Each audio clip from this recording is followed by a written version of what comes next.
Well, Lauren Culp, who better to come on Third Fork? Holy Hannah. I'm You, so excited to be here. this is so great. Well, first of all, congratulations on your new-ish role. It probably doesn't feel new anymore, and I want to celebrate that. Thank you. I know it has been 5 months now, but a very speedy 5 months. It has Yep. flown by and also has felt like a long time both. So thank you. Absolutely. And one of your roles at some point in your life was leading the cooperative trust.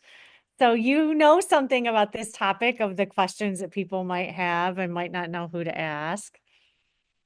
There's so many, I think, when you come onto the scene, if you will, as a bright-eyed, excited younger professional. And there are a ton of things that I learned the hard way, and not as many. For those who don't know, I was really fortunate to be reporting to you.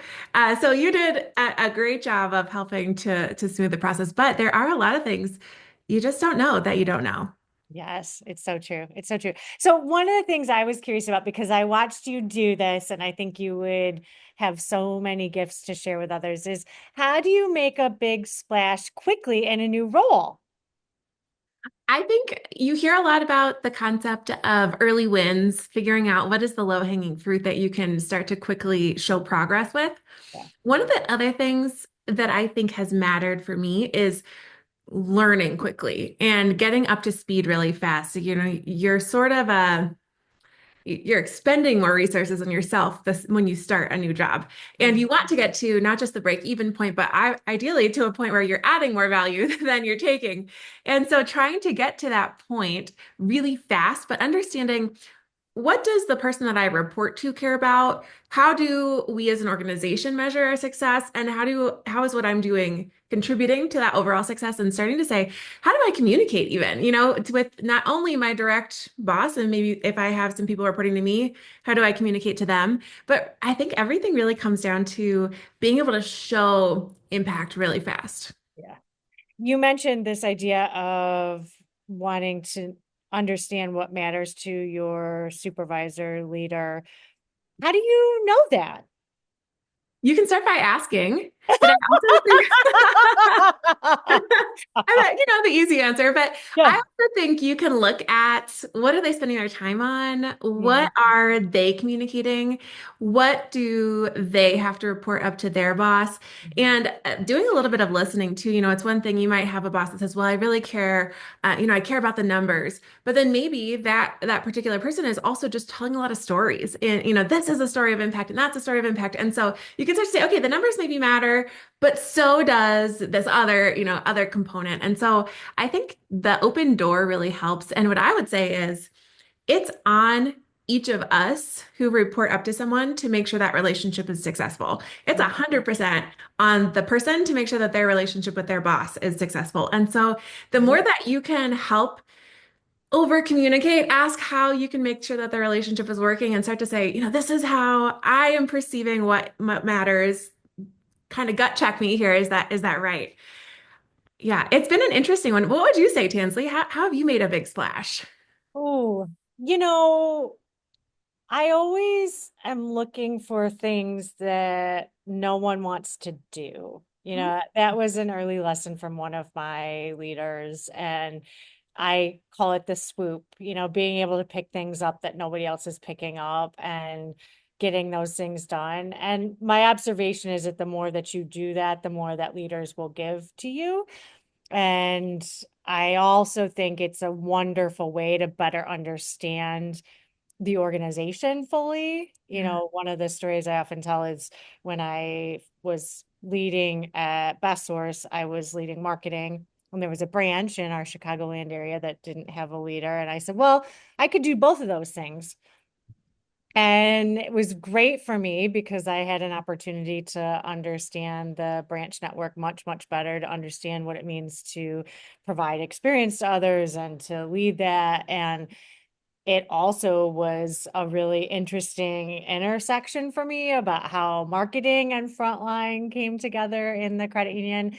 And of course, it was great for the credit union because they we're paying one person to do both of those things instead of two. So, I think you can't always do that. And I do think that there is a line at which you need to be really careful about how much you pick up and that that's appropriate and appropriately compensated. And doing that swoop, I think, is one way to make a really big impact quickly. Two things come to mind when you're telling that story. One is this idea that you just say yes. If there is an opportunity that comes your way, say yes, or even go a step further and raise your hand. Yes. Yes, I'll try it. I don't know how to do it, but even if I don't, I will figure it out and I can lean on the folks around me. The second thing that comes to mind for me is actually something that somebody on your team said. Many years ago, Blake Woods was mentoring one of the cooperative trust events. And I remember him telling this story about showing up at the credit union one day. This was, I think, in a past role for him. And his CEO was out shoveling the goose poop off the sidewalk. And so we talk about pick up the poop. If Yes. somebody wants to do it, it makes a big impact. And even someone I think part of the point of his story was we were never above picking up the poop. Right. That's Yeah. right. Yeah. Lauren, you said something really interesting about the idea that we as team members have a responsibility to make sure that the working relationship with our leader is highly functional. I'm not sure I've ever heard someone say it quite that way. Can you talk more about that responsibility? One thing that I think is a common misconception is that our managers and our leaders are all knowing. And they really aren't. If anyone needed that reminder, they don't know. It's been really interesting for me coming into a new leadership role too to say, gosh, I have no idea what's going on some of the teams in my organization, and to have to really try to ask, okay, like help me understand. I don't understand. How could I know? I've never been here before, even though I'm reading documentation and that sort of thing. I don't really know the heart and soul of what's happening. And so trying to get up to speed on that. But I think about it as an employee. I am responsible to make sure that my relationship with my boss is as successful as possible. And I really do think it's on each of us to do that because the people we report to are busy. They have different expectations, but we have to clarify them too. And we have to make sure that we're living up to those things. And I think because we all have a finite amount of time, it makes sense to be on us as the employee to say, hey, how do I, whether you report to a board and you have to navigate having 9 to however many different bosses, or if you report to one person in particular, I think making sure that the working relationship is working is on each of us. And, I think in a perfect world, we could expect that it would be 50-50. And a lot of good leaders, I think, are that way. But I also think taking complete responsibility to make sure that we are the ones ensuring that we are on target and on track. Taking that responsibility moves us ahead of where somebody else might be if they're waiting for their leader to come to them, or they're waiting to be asked, or waiting to be told. And I think it is just this sort of mindset shift that signals a lot of ownership in what we do. And that is one of the easiest, earliest things that you can do is just take that ownership over your own success. And I imagine, Lauren, the other thing that it does in that positioning in your brain is I think it takes away frustration you might feel for a lack of time or lack of direction or something that might be lacking, which is okay, well, I'm going to own that. And whether or not those things are true or false, I do think those are times sometimes where folks earlier in their career get really stuck or might limit themselves because they start to get really frustrated by those things. And I think that mind shift could be transformational. I agree completely.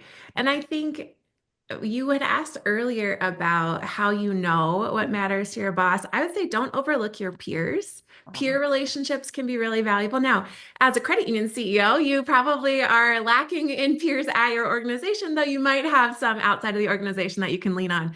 But certainly the more peers that you can build strong relationships with and really start to learn more holistically about not only your boss, but the organization, I think the better. And it also helps to sort of build trust as you might get into a situation where you're like, I need more people on my side to help advocate for something. Or maybe there are, you know, uh, favors that you might need from somebody because you're short-staffed and you're hoping they can help cover or whatever it ends up being. I think those peer relationships make a big difference. You make such a really good point. One of my observations when I got to Bethpage, now Four Leaf, and at Canvas in comparison to smaller organizations was politics are very real and Mm, politics across organizations are a thing.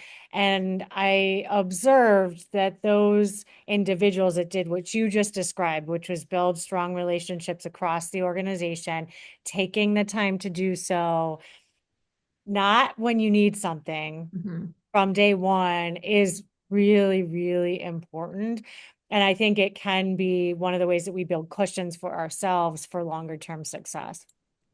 It's so true. And I think we in credit unions, especially, sometimes underestimate the politics because we think, oh, we're all in it for the mission. We are people helping people. Yay. And we don't take the time to realize there are politics at play. And actually, that's something that I had to learn the hard way. When I was at Feline, there were times where we made decisions and I was like, but this isn't necessarily the decision I think is best. And it was like, well, there's a relationship component to every decision that you make, and that is not less important than making the decision that feels like, oh, this, on paper, cut and dry, this is the decision I want to make. And learning that those relationships have to be invested in and matter, even if it's an exception to policy, it's really important. So you bring something else up that I think is super critical, which is how do you advocate for change that you know is needed? So just like you said, you see something, maybe it didn't go the way you wanted, or you didn't think it was handled in the way that you thought it should be, when you don't have as much influence or power as others. That is the $1 million question. I think it depends is the first easiest answer I can give you. It depends on what, going back to what we were talking about before, what matters to the people making the decision. In some cases, they might be totally data driven. I want to see the numbers, I want to see the ROI and look at it from that lens. I would say that there are others who want to hear that story. And we know that the story sort of the back door of the brain, it sticks with you when the numbers, you've already forgotten them. I would say for most people, it's probably a combination of the two. But I would say a couple of uh, maybe trouble areas or things to avoid. Don't get overly wordy. Executives are so busy. They are going to skim your proposal. And so if you can shorten it, take out filler language, take out things you don't need, make sure that the important things are there, the context, the reason why, the recommendation. But I would say as much as you can shorten it, and this is something we learned at CU Insight. We are CU Insight trade publication writing for really busy credit union CEOs. And we would say, okay, if we write this very, very long message or this really long article, sure, that's great. Is anybody actually going to get to the end though? And you can start to see when you're on that side of the house, you can see the analytics and realize that no, they don't. They don't get there. So how do we get the important stuff at the beginning and upfront in a way that they will engage with? And I think those peer relationships come into it too when you need to advocate for change. Not only can those peers make your recommendation stronger, they can also sort of sign on, if you will, and support that same initiative. And so I think it also comes down to doing the work to say, I've thought through this proposal. Like I know what would be easy and I know what would be right. And here's what I recommend and here's how I would approach it. Thinking through the whole business plan. If somebody brought something like that to me today with a whole plan and steps to implement and things like that, I would be super impressed. And I think I would just probably sign off on it just because I was like, wow, this is amazing that somebody put the time and effort into that. You get to a leadership role, and sometimes what can happen is it feels like you're the only one taking ownership, and you want other people to do that. And so that's what I'm always looking for too. How have you done that though, Tansley? Gosh, I think of all of the things you've put your mark on. How have you been able to advocate for all of those changes? One of the things that I just was talking to Mackenzie about on this topic is persistence. She just had a proposal she made to the school board of her school, and Oh, she's been going through a process and has been able to be invited back to talk about it. And she just ran into the first set of big objections, and she came home and she was really, really upset because she hadn't anticipated it and she didn't feel like she responded well. And we talked about a lot of things. One was, first, I said to her, I said, one of the reasons you see mommy very pensive before board meetings is I'm thinking about those things. And I actually also said this is a great use of AI to be able to say, gosh, what objections might I get? Of course, you want to be careful about what you put in if you're going to a board meeting. And certainly in her case, this topic is an easy one to put on AI. And I said, anticipating those objections and being ready to answer them is an important step. But the other thing I said to her is it's about persistence. You know, that same CEO that I often talk about, he called me the pest and he said it in a very playful way. What I got from him often when I first had a proposal, even if it was well done, was no. And I just was very ready to bring things back and to pay attention to what was happening strategically in the organization to say, okay, well, it was no, okay, now what are we caring about? Okay, here's a moment where we can bring that back. And many of the things that I brought to him that I got no on two, three, four times, by the fifth time, he was ready. Not always. And what I said to her is, and don't be obtuse, right? Like, this does not mean bring it every day. It doesn't mean bring everything fully every 30 minutes. And it does mean if you can read the room and you can understand what someone needs, in her case, a school, in our case, a credit union, being persistent and coming back with an idea can make sure that ideas do thrive, because sometimes it's not that it's a bad idea. Sometimes the timing just wasn't right. I think this idea of being a respectful pest is one that's always in the back of my head, and I attribute that to you. I think that's advice that you gave me early in my career. I also think what you're saying about being able to anticipate the objections that you might get is so important, because sometimes we think, oh, they're just saying no to say no. Well, it might not be about the numbers. It might be about reputation. It might be about the, workload. It might be about a million things that aren't actually the heart of the proposal. And if you can figure out what those things might be, oh gosh, I might recommend this thing to my boss, and I might get pushback, but it might not be anything to do with the proposal. It might just be, hey, we don't have time or capacity right now. Or it might be, gosh, I have too much on my plate. I think that our focus is, fragmented. We need to really hone in. And being able to align with those types of things makes a really big difference.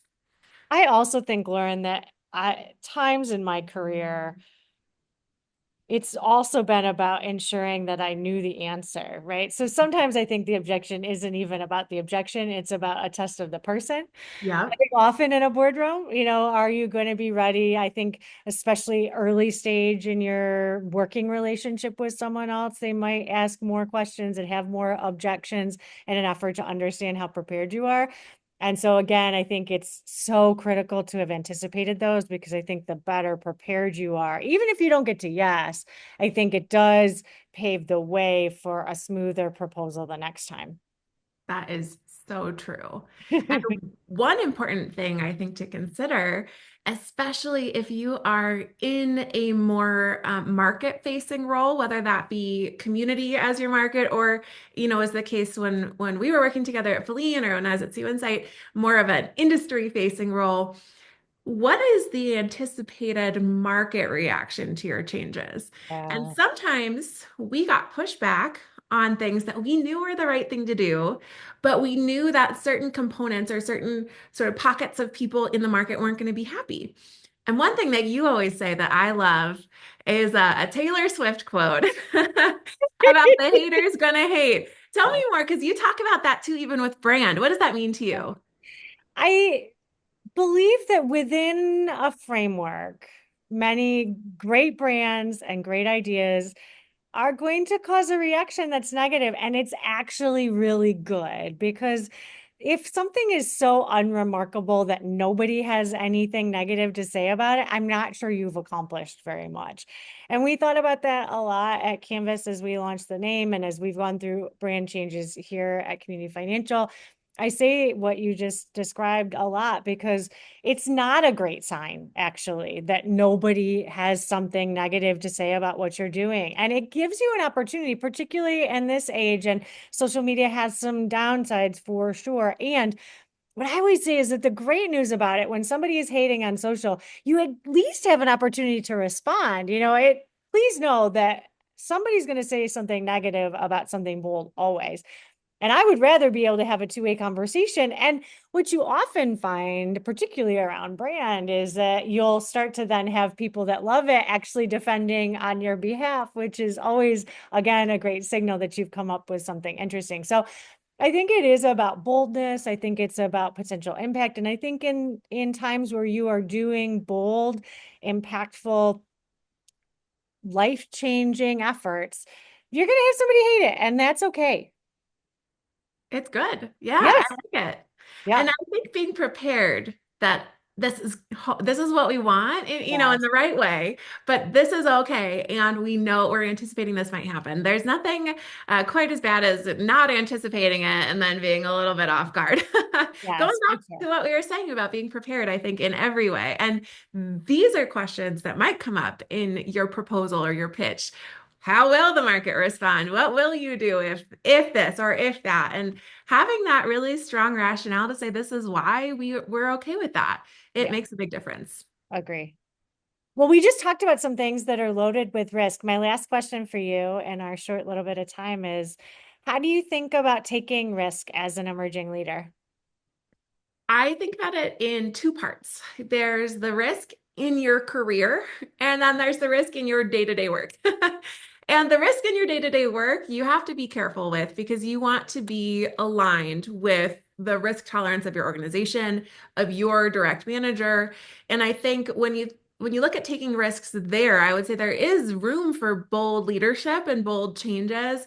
But like we've been saying, I think it comes back to the whole picture and being sure you really understand that and have ownership over that, as opposed to, oh, well, I think that this is the right decision because it seems right to me. That's it. That's not enough. So Yeah. I think that there's that component. When I think, though, about taking risk in your career as an emerging leader, I think the operative word is uncomfortable. It's always going to be uncomfortable. You are probably never going to step into something that is feeling comfortable and is helping you grow. Mhm. I would say that those, in my experience, are mutually exclusive. If Yeah. you're comfortable, you're probably not growing, and you need to find a bigger pot or a bigger puddle or a bigger pond, whatever metaphor you want to use. And I think in that place of discomfort, you are growing. And it is not fun always, but it does propel you a lot further than you would have ever gotten. Now, I want to be super clear though, because I think some people are okay with measuring success, not as leadership growth necessarily in an organization, but maybe holistically. Okay, I'm at home with my family for dinner every night. I can put food on the table, but I'm not pulled away all the time. And that's okay. And that there's nothing wrong with that. If you are someone though who wants that career growth, I think get comfortable being uncomfortable. Yes, agree. Agree. How do you do that, Lauren? What's one tip you would give to people about finding comfort or at least peace with discomfort? I think it's a couple of parts. I would say, first of all, if you are looking for something new, I think in maybe if you're thinking about a new role or something like that, go for the role you're only about half qualified for, but make that really, really good pitch of yourself and why you can get up to speed. I also think about it as really quick learning. Mhm. I know, okay, I haven't done this before, but I here's a similar area that I had that was just a different role. And I think about this for me personally, so I'll give you an example. When I took over as the CEO at CU Insight, I had not been responsible for an entire organization's financials before. But in several past lives ago, I was in business lending at a credit union, and we were analyzing small business financials all day, every day. And so I had this really good experience. And not only was I able to pitch it that way, when they said, well, we're not sure you would really have the financial side. Well, actually, it's a different type of experience, but it's similar skills. And here's how I can use this differently. I also really lean on my network to say, hey, what don't I know? Can you challenge my thinking here? Can you poke a hole in this idea or that? And, tell me what you think I need to do to get to that point. The people around us, and I love that idea of having like a board of directors of people that you love to help guide your decisions and provide that really sometimes tough, but really needed direct feedback is so important. And I think at the end of the day, One misconception that I had as an emerging leader was that people expected me to have all the answers. And I think it's okay to own that you don't. And so when you're thinking about how do I find peace in, being uncomfortable, it's also about being honest about, okay, I don't have experience in this area, but here's my plan to bridge this. And I haven't spoken about this a whole lot publicly, but when I was applying to be the CEO at CU Insight, I got a no. They said, you seem like a really great candidate, but we don't think you have enough experience in these areas. And I was able to go back and say, thank you so much for sharing that. First of all, you don't always get the chance to have that feedback. Second of all, I'd already thought of those things too, and here's my plan to mitigate those gaps. And then they said, oh, actually, we'd love to have you back for another interview. And then, as luck would have it, got the gig. But it's the kind of thing where you have to be comfortable saying, yes, you're right. I don't know that. And here's how I can overcome that. And I think people really respect that and it goes a long way. And I'm going to bring us full circle as we wrap up. What you just described is the most appropriate persistence that works. So Yes, great. So great. it's so Lauren Culp, good. you are a brilliant human being. You're changing the world. And we're so honored that you shared some of your life lessons with our listeners. Thank you, Tansley. If anyone is changing the world, it is you and your team out there at CFCU. I'm so excited for all the cool things you're doing. And thank you for teaching me about being a respectful pest and, and everything in between. All right, friend. We'll see you soon. Take care. Bye bye.